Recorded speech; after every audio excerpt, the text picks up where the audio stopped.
Pour moi, YouTube était vraiment une plateforme qui me permettait de partager au maximum avec vous. Et quoi de mieux que de partager avec vous les femmes qui partagent mon quotidien, qui font de mon quotidien quelque chose de meilleur et qui sont remarquables en plus de ça. Bref, aujourd'hui on se retrouve pour une nouvelle catégorie de vidéos qui sont les femmes de ma vie. Et interdiction de chanter l'L5 de votre tête, non non non. Cette catégorie va soit être sous forme de jeux de société, de jeux, de tags, bref, tout est fait pour mettre en œuvre le fait que vous allez connaître aussi bien la personne qui sera à côté de moi que moi-même. Ça va vous permettre de passer un bon moment avec nous j'espère, mais aussi de connaître des femmes qui sont remarquables et que j'admire et que j'aime et que du coup j'ai envie de partager avec vous. On se retrouve du coup aujourd'hui pour la deuxième vidéo avec ma petite Anne-Laure. Et là ce sera des questions un peu plus personnelles parce que en fait c'est vrai que nous on se connaît depuis un petit moment maintenant déjà quand même. Et si j'ai fait cette catégorie là c'est parce que comme je vous ai dit c'est des femmes que je trouve souvent sont remarquables, elles ont vraiment quelque chose à raconter dans leur vie ou quoi. Et du coup Anne-Laure on a plein, l'air de rien, c'est une femme, un très beau de femme vachement intéressant. Et du coup j'étais obligée de poser des questions un peu plus intéressantes que la vidéo d'avant où c'était un peu plus fun, où c'était un peu plus rapide, où vous cerniez un peu plus vite fait le personnage, mais on n'est pas allé en profondeur. Vous allez découvrir l'univers d'un genre d'Arlene. Exactement. Est-ce que tu es prête pour quelques petites questions? Tout à fait. Quelles sont tes motivations? Ce qui me motive, je crois que c'est à vivre mes passions, vraiment. Et ça, j'en suis de plus en plus j'avance dans la vie, plus je suis convaincue de ça, c'est de vivre passionnément et de profiter vraiment de la vie. On a la chance de faire des métiers de passion et je me rends compte que c'est ça qui rend heureux et de vivre de passion et de rencontres et de partage, c'est vraiment plus que je me suis rendu compte que l'enrichissement matériel est pas si important hein, et que par contre l'enrichissement personnel c'est quelque chose d'inestimable et que voilà, c'est ce qui me motive au quotidien, c'est être heureuse et être entourée des gens heureux et de rendre les gens heureux et d'être heureuse. Vous voyez déjà pourquoi je la fais venir ou pas? Dites donc. Non, en fait, c'est vrai qu'on se rend pas compte, c'est vrai qu'il y a du négatif dans YouTube ou Anne-Laure qui est plus dans le blogging, du coup. Il y a du négatif parce que des fois on a des coups de mou, hein, clairement, et comme on a notre propre, c'est notre travail, et du coup, dans le sens où on doit se renouveler pas, et c'est vrai qu'on a la chance qu'en grandissant, on peut quand même continuer ces métiers-là parce que du coup, on a juste à se renouveler et même si nos passions, par exemple, évoluent, changent un peu, on peut vous emmener avec nous dans ce qu'on aime 1 ou 2 ans plus tard ou quoi. Et je trouve qu'on peut faire vraiment la continuité et du coup, ne pas vraiment se lasser. Moi, je trouve ça très intéressant. Par exemple, quand Anne-Laure a dit de vivre de sa passion, c'est que c'est une passion, c'est le partage. Et du coup, ça équivaut à un truc énorme, quoi. Et on peut faire ça, beaucoup disent mais qu'est-ce que tu vas faire à 40 ans? Mais c'est à 40 ans je peux encore parler de trucs où les gens se sentent bien. Clairement à 40 ans c'est que j'ai autant réussi ma vie que là en fait. Et ça je trouve ça vraiment cool en fait dans nos métiers là. J'ai l'impression qu'on ne s'ennuie jamais parce que c'est à nous de pas s'ennuyer en fait. C'est à nous de faire en sorte que notre quotidien soit sympa et qu'on vous montre ou quoi, mais même s'il est simple, de montrer ce qu'on aime. Moi j'aime beaucoup. Même si c'est le côté en fait un peu difficile au début, je pense, justement, de ce métier-là, c'est que pour le coup, c'est apprendre à se remettre en question aussi. Ouais, souvent. À prendre du recul. On se rend pas compte, mais on bade souvent quand même. Hein, parce que des fois, on fait les choses par automatisme. Mais moi, au début, c'était un blog de recettes. Non, au début, c'était un blog d'illustration d'ailleurs. Et petit à petit, c'est devenu un blog de recettes. Puis petit à petit, c'est devenu un blog de sport-recettes. Effort, réconfort, tout ça. Et voilà, c'est à force de se remettre en question et de me dire j'ai envie de partager ce qui me passionne et pas forcément ce qui va forcément vendre ou ce qui va plaire, tout simplement. Voilà, c'est se remettre en question par rapport à ce dont on a envie, ce dont on a envie aussi pour notre communauté et évoluer dans tout ça, quoi. C'est ça, en fait c'est trop bête mais plus on partage ce qu'on aime, si ça plaît à moins d'entre vous, nous on le fait vraiment pour les bonnes raisons et du coup on se sent quand même mieux je pense dans notre peau en se couchant le soir parce qu'on a fait quelque chose qui nous plaît et s'il y a des gens qui aiment tant mieux, s'il y en a qui aiment un peu moins tant pis, c'est nous en fait on a évolué, c'est soit les gens nous suivent ou pas et c'est vrai que le remettre en question c'est ne pas continuer juste pour plaire forcément mais pour toujours se plaire à nous et je trouve ça très important parce que clair de rien on peut dire ce qu'on veut mais il faut quand même qu'on se couche sereine le soir hein. Et sincère, c'est quand même cool. Ouais. Parce que même trop bête, mais là entre potes, si par exemple du jour au lendemain je vois un truc qui la correspond absolument pas, comme moi avec un truc qui me correspond absolument pas, on va se dire non, tu déconnes en fait, c'est dommage quoi, tu mérites mieux que ça. Et du coup, c'est ça en fait, c'est que moi je pars du principe que c'est comme si vous étiez tous mes amis, du coup je me vois pas vous dire de la merde ou vous vendre une vie que je n'ai pas ou quoi par exemple, tu vois. Non, puis être sincère et passionné et croire en ce qu'on véhicule pour bien véhiculer. Et du coup, comment se dire, la bonne humeur, tout ça. On connaît, hein. On connaît tout ça. Oh oui. Quel est ton défaut caché? Finalement, c'est compliqué, hein, ça. C'est comme dire les trois qualités, les trois défauts. Peut-être que c'est la qualité qu'il y avait d'ailleurs. J'essaye de ne plus l'être, mais j'ai un côté qui est très perfectionniste. Ouais. Et qui peut... voilà, je me remets justement beaucoup en question, des fois trop. Et ça peut être compliqué au quotidien, ça peut jouer sur mon humeur, etc. Et c'est pas forcément facile à gérer d'être comme ça. Je sais qu'il y a des moments où je suis trop exigeante avec moi-même et des fois aussi avec mon entourage et où là c'est pas forcément top. Il faut savoir. Voilà. Mais du coup, ton talent. Ma créativité. Ouais, de toute façon c'était sûr. C'est la créativité éternelle. Et moi j'adore ça chez toi. Genre on voit que ça fuse tout le temps. Alors je sais que j'ai eu ces 6 derniers mois une petite baisse de créativité, mais là par exemple depuis 2 semaines ça rebouillonne et je sais que ça c'est vraiment quand j'ai des idées ça fuse quoi. C'est on va discuter, je vais avoir une idée à la minute et ouais ça j'adore ça. Ouais, ça c'est énorme, mais vraiment on la voit d'un coup partir hyper loin et toi tu la regardes et t'es là ah là là j'aime beaucoup. Non ça c'est vraiment très intéressant parce que c'est vrai mais des fois il y a des idées et comme on disait ça marche pas mais tu t'es lancé, d'un coup tu as eu une envie. Ah, tu la ponds comme jamais. Alors, et du coup, moi j'aime beaucoup. Mais c'est vrai que je pense clairement que oui, c'est un bon gros talent de bâtard, on peut le dire, hein, totalement. Quel est ton, entre guillemets, petit plaisir caché sur internet, genre? Tu sais, les trucs que t'aimerais pas avouer, mais quand t'es seul chez toi, tu fais. Par exemple, regarder un forum trop nul, ou je sais pas, regarder Facebook all time et te perdre sur Facebook. On sait pas. Ah, je pense que regarder la télé-réalité. C'est vrai? Ouais. Ah ouais, ça aurait dû rester caché par contre. Mais je crois que je regarde quasiment tous les programmes de télé-réalité. Bon, oui. En fait, le truc c'est qu'en bossant, moi je mets la télé, donc ma télé ne sert qu'à ça.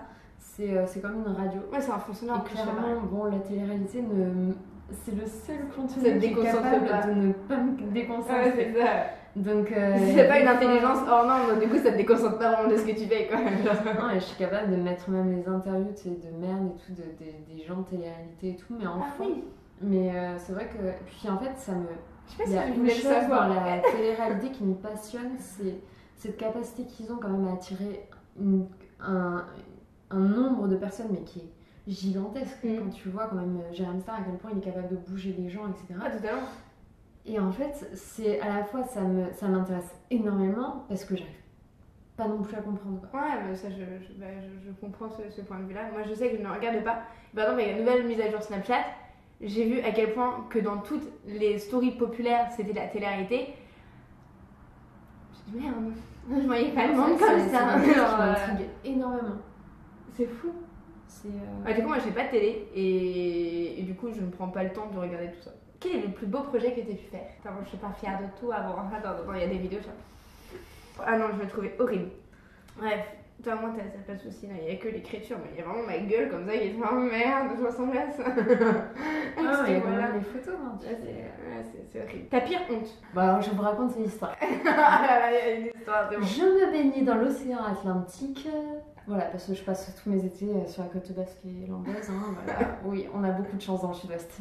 Je le fais bien, la fille qui nage dans les Atlantiques. En vrai, c'est plus comme ça, parce qu'il y a de grosses vagues et tout. Donc, trop bien. Je rentre chez ma grand-mère et puis là, j'avais trop mal à l'œil. Et donc, comme si j'avais un truc en fait dans l'œil. Donc, un jour, on va à la pharmacie, je vais faire les trucs, j'avais bain pour les yeux. Rien, 2 jours. Puis au bout de 3 jours, on se dit bon, quand même, un corps étranger dans l'œil, on rigole pas, on va chez l'ophtalmo. Je vais chez l'ophtalmo. Écoutez là, l'ophtalmo qui fait bon, ne vous inquiétez pas, mademoiselle, vous avez une moule dans l'œil. Une moule. Donc voilà, il fallait juste amener les frites, c'était moi qui faisais le plat. Ton copain parfait. Bon, déjà de l'humour, Ouais. parce que sinon ça va être On se compliqué fait de vivre avec chier, moi. hein, putain. Non, mais imaginez-vous, Puis quoi. il faut comprendre, On peut pas te baler dans le cul, sérieusement. Puis voilà, il faut quelqu'un qui puisse avoir aussi rigoler avec moi, parce que Ouais. j'ai quand même un humour. Voilà, j'ai mon humour. Ah, de filles qui regardent les anges de la télé-réalité, j'exagère. Non, mais voilà, voilà, il faut l'humour, ça c'est clair. Qu'est-ce qu'il faut quelqu'un d'attentionné. Ça, Ouais. c'est clair, parce que je pense que je suis quelqu'un qui, en amour, en amitié, etc., est capable de donner Je suis énormément. entièrement d'accord. Donc, il faut qu'on puisse me donner en retour, parce que j'ai déjà vécu le truc que ça donne pas en retour. Et Ah, qui ne l'a pas vécu. Ouais. j'ai supporté 5 ans, on ne refera pas. Et donc, attentionné, de l'humour, et déjà, c'est de très beaux points. C'est une très bonne valeur. Moi, j'aurais rajouté le petit respect. Ouais, ouais. C'est pour moi, je Alors crois que ça, c'est trop brutalement. Le respect, quand j'en parle de respect, c'est pas de faire quelque chose que n'aimerait pas que par exemple on fasse. Par exemple, enfin clairement, si on sort en boîte et que le mec nous engueule, mais lui par contre il peut se le faire, c'est pas respectueux. C'est les deux ou pas. Enfin, c'est vraiment mettre en œuvre ensemble quelque chose de respectueux, de pas parler mal à la personne, d'essayer de s'expliquer, ne pas hausser le ton.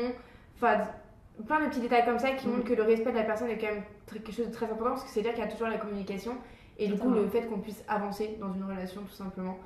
Et je pense que voilà, l'humour, l'attention et le respect. Les valeurs communes de toute C'est façon. ça. Parce que je pense que voilà, on a été bien éduqués, et ça c'est clairement quelque chose que j'attends. Ah, je suis entièrement d'accord. S'il te plaît, rends-moi heureuse.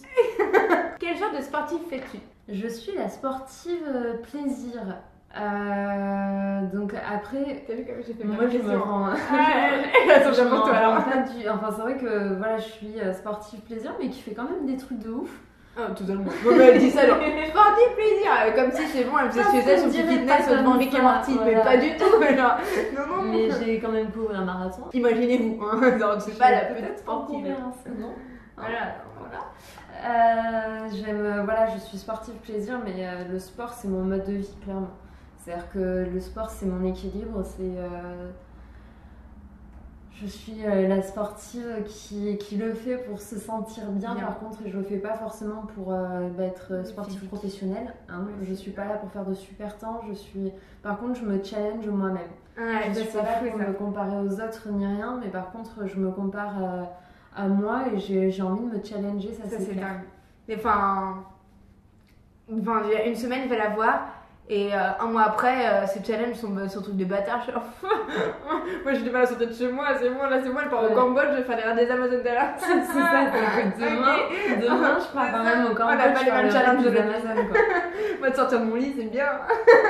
Puis le reste des Amazones, si vous connaissez pas, c'est quand même 17 km de run, puis 42 de vélo, puis 16 km de canoë, du tir à l'arc entre temps. Une petite chasse au trésor dans le temps. Canoë, je pense que c'est que ça, il y avait des bras quand même. Avec Audrey, c'est énorme. 42 km encore de vélo et 12 km de course à pied sur 5 jours. Bah, un truc que tu dis du coup sur ton blog ou quoi, c'est effort et confort. Effort et réconfort. C'est que moi j'adore, voilà, c'est ça, c'est pas quelqu'un qui va s'empêcher justement de sortir un soir dans un bar parce qu'elle a fait son sport. Mais c'est tellement plaisant en fait, parce que du coup, moi c'est vrai que je suis pas non plus sportive et tout, mais pourtant, on n'a juste pas, par exemple, cette chose peut-être en commun, mais par exemple, on en a tellement d'autres et il n'y a pas cette barrière où, bah non, elle va pas vouloir sortir parce qu'elle fait attention ainsi, aussi à ça. Et du coup, non, elle arrive vraiment à juger les deux et à faire ça extrêmement bien. Et je trouve ça extrêmement... Enfin, moi, personnellement, si je me mettais à faire du sport, c'est exactement la notion que j'aimerais avoir. C'est vraiment, je fais du sport en plus dans ma vie, mais je veux garder ma vie d'avant quand même, en fait. Et pas tout changer pour devenir énorme ou avoir un énorme cul. Enfin, genre, ce serait pas mon objectif. Par exemple, je vois bien que quand elle fait du sport, c'est son plaisir mental en fait. Et puis moi, j'ai un énorme cul. Et bah, je me mets la photo de son cul du coup. Ah, j'étais obligée. Non, mais tu sais que il y en a beaucoup qui me parlent de ça, même quand j'étais à mon dressing. Et cette photo-là ressort extrêmement souvent parce que ça faisait plaisir aux femmes que tu montres ton corps tel qu'il était et pas avec je ne sais pas combien de retouches pour qu'il plaise aux autres en fait.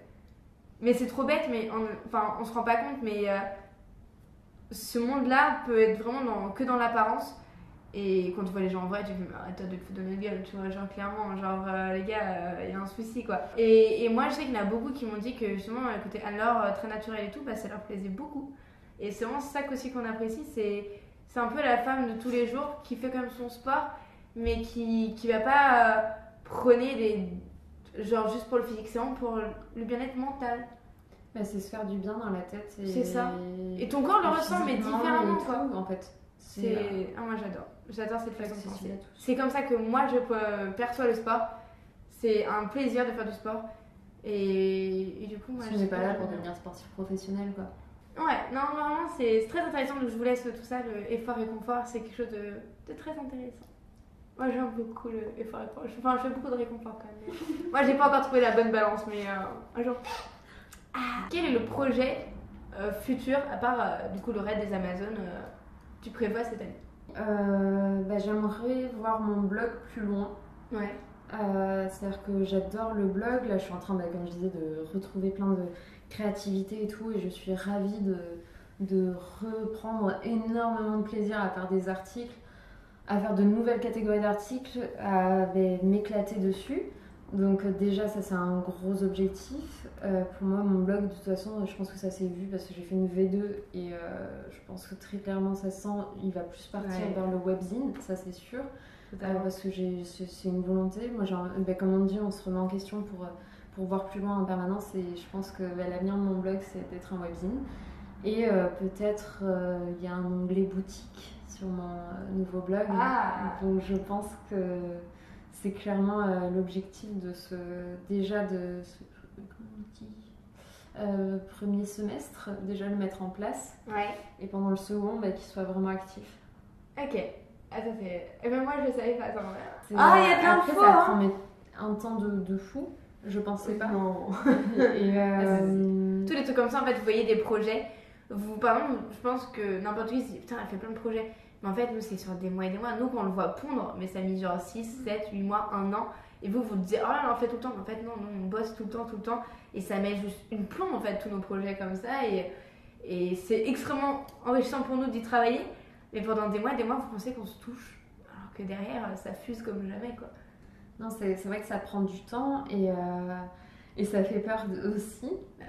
C'est ça aussi, c'est ça qui est excitant. Mais c'est vrai que voilà, mais c'est ce qui est cool, c'est d'oser prendre des risques. C'est trop bête. Je pense que c'est aussi c'est Ariane qui m'a permis de voir. Ariane est une fille aussi qui viendra ici, hein, clairement. Et qui m'a permis de voir quand même les choses plus loin, vu qu'elle est quand même gérante de start-up.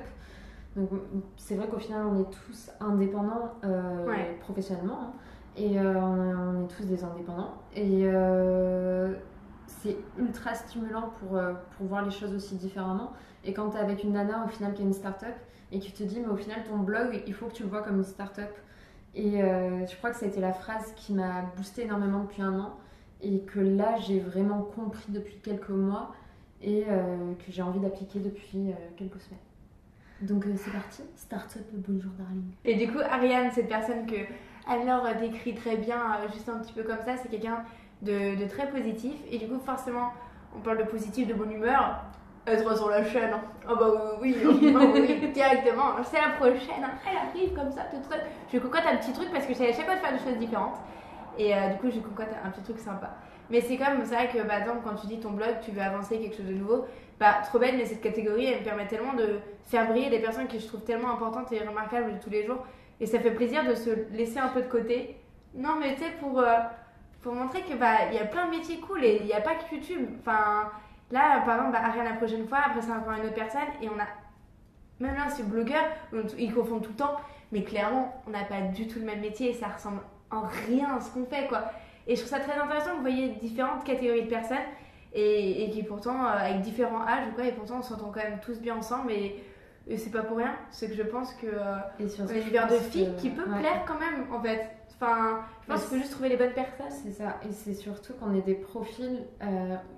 On n'est pas différents de vous, c'est ça surtout. C'est qu'on est exactement, on est tous au même niveau et on a juste osé quoi. C'est ça. On a juste un jour avoir un peu plus les balls qu'un autre. Voilà, c'est ça. Réaliser son rêve, c'est comme tu disais, moi t'étais quelqu'un de très en retrait, moi j'étais quelqu'un de très timide de base et en fait genre rien que ça, pour moi, ça a changé ma vie de autant travailler sur moi, etc. De parler à une caméra. Avant, mais genre, je zozotais, j'avais même pas ma voix naturelle. Enfin, c'était horrible. Moi, la première fois que je suis passée devant une caméra, c'était il y a 3 ans, je crois, pour Cultura. Et pour te dire, ils ont dû vider la pièce. Il y avait que le caméraman devant moi. Et sinon, j'avais pleuré, etc. Et je vous jure, ça a été tellement dur. Mais c'est aussi ce qui forge. Moi, je crois que c'est la première vidéo que j'ai faite, du coup, hors ma chaîne. C'était celle avec Andy. Et en fait, j'avais jamais vu de la prod. J'ai jamais vu 3 caméras pour un truc. Moi, je faisais ça chez moi comme ça. Et je fais il y a des gens qui me regardent. Genre vraiment, moi, j'étais genre mais paniquée. Genre, j'ai des bouffées de chaleur. Je transpirais. Je puais limite, je pense. Genre, j'étais là. Genre, viens pas maquiller. Là, je vois une petite toute beauté de maquiller comme jamais. Je fais. Attends, mais je vais être moche. En plus, il y a du monde qui va me voir moche. Et en plus, encore plus. Ah oui, mais j'ai paniqué. Et cette vidéo-là, au départ, on était très timides toutes les deux. On en chiait toutes les deux. Et que maintenant, je pense qu'on a fait du chemin. Et que ça donne n'importe quel métier. Du moment que vous faites ce que vous aimez, que ce soit en tant que salarié, individuel, tout ce que vous voulez. Je pense qu'il y a moyen en fait, de faire ce que. Il y a de la place pour se faire plaisir. Et j'espère que vous y arriverez. Et le principal, c'est quand même d'y croire un petit peu. Et je pense que plus on pense être heureux, plus on l'est, en vrai de vrai. En fait, il faut oser réaliser ses rêves. Comme voilà. Ça. Même s'ils sont petits. Même justement, plus ils sont petits, plus ils sont réalisables des fois. Toujours se fixer des objectifs atteignables. Toujours. Pour pas se décourager. Pas être déçu. Et puis voilà, oser de temps en temps, parce qu'au final, on tire des leçons de toute façon, même des échecs. Mais totalement. Et tout ce qui est, même ce qui peut être, on le sait, tout ce qui peut être négatif dans la vie, au final, vous apporte un bon avenir. C'est exactement ça. Donc, ça apprend, ça crée, ça forge une vie, l'air de rien. C'est ça. Mais en tout cas, voilà. En tout cas, je pense que c'était des vidéos intéressantes qui, je pense qu'il peut être motivante pour vous, tout simplement parce que. On est des personnes qui n'ont pas commencé pareil, mais qui sont, je pense, aussi dans le renouvellement et de se faire kiffer dans des passions différentes. Et je trouve ça intéressant, justement. C'est ce que j'adore dans cette catégorie, on peut le dire. Et donc voilà. Et j'espère vraiment que ça vous a plu. Genre vraiment. D'avoir vu ma petite Anne-Laure, soit ma petite bonjour darling. Et je vous laisse en tout cas tous ces liens en barre d'infos. Au cas où, si vous voulez du coup en savoir plus, son Instagram, son blog, sa chaîne YouTube. Moi je vous fais d'énormes bisous et n'hésitez pas à... Merci à toi et puis n'hésitez pas à me dire vous ce que vous pensez de tout ça, vous qu'est-ce que vous voyez faire plus tard et est-ce que vous aimez toujours ce genre de vidéos aussi et de toute façon même si vous les aimez pas je continuerai et puis du coup on se fait d'énormes bisous.